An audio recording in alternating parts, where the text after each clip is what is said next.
So you've probably heard that money doesn't buy you happiness, and that's completely true. Like, well, to a certain extent, there's a graph somewhere, basically cuts off around like 150K a year, and past that you don't really get happier.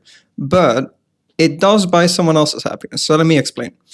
Um, you probably know what a charity is, right? So if you donate, for example, $100,000, that linearly increases the good you're doing, right? Because say you're making $1 million a year. I know, big number, but hold up, stick with me here. And then you make $10 million a year. You're not going to be any happier. You're going to be in the exact same place, like mentally speaking. But say you're making $100 million a year, and then you donate $9,000 a year on top of that because you just suddenly made more. Because you're like Jeff Bezos or some shit. Well, Jeff Bezos makes a lot more, but you know what I mean, right? Then like other people will get linearly happier. Like if you donate $5 and then $10 and then $11, that will linearly increase how much good you're doing, which is really cool.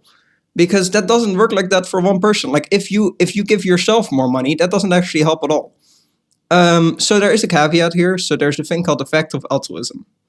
I don't agree with all the tenets of it because they do a lot of like, oh, what if AI goes crazy and it kills us? Like that's not that urgent of an issue in my personal opinion. And also charities aren't really going to do much about that. But they do also like care about efficiently giving to global health charities and stuff, and that's really where my efficiency brain gets to. Like I think that's the most efficient thing, just giving to like global health charities, like New Incentives, Give Well charities, which New Incentives is one of their top charities.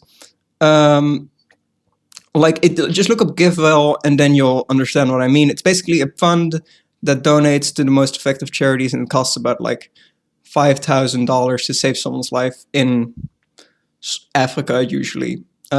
Depends on like which charity it is. New Incentives does Northern Nigeria. They're my favorite personally. I think they're really cool. They have like some less tangible benefits compared to the rest, I feel, but I haven't looked into the rest much, so I might be wrong. I also just like their branding, which is probably just that's probably a little bit of bias. But I think they're really cool. So look into New Incentives. So basically, like money does buy happiness, just not yours. Which, if anything, makes you more obligated to make more money, right? Like, of course, not everyone can be a bajillionaire, but a lot of people can be, right? I'm not saying like everyone, literally everyone can't, but someone can. And you know, I bet there's some, well, maybe not someone listening to this, so don't get that many views, not gonna lie. But maybe there is someone. I'm sure there's someone. Like if you're, for me for example, I have another video on my channel, kind of explaining what I want to do. But I was born pretty lucky, so I bet you could too. Good chance, make a fuckload of money. And if you do make a fuckload of money, give it all away, because you'll maybe not feel better, but someone else definitely will, because their child didn't die. So money does buy happiness, just not for you. That was the point of this video.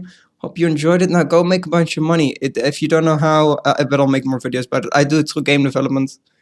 Maybe not the most efficient, but I have a long-term, like, extended strat with that. So don't worry about it. I'm gonna make a fuckload. I also just really like game development. It's so much fun. But yeah, so that was my little podcast audio thing. Goodbye.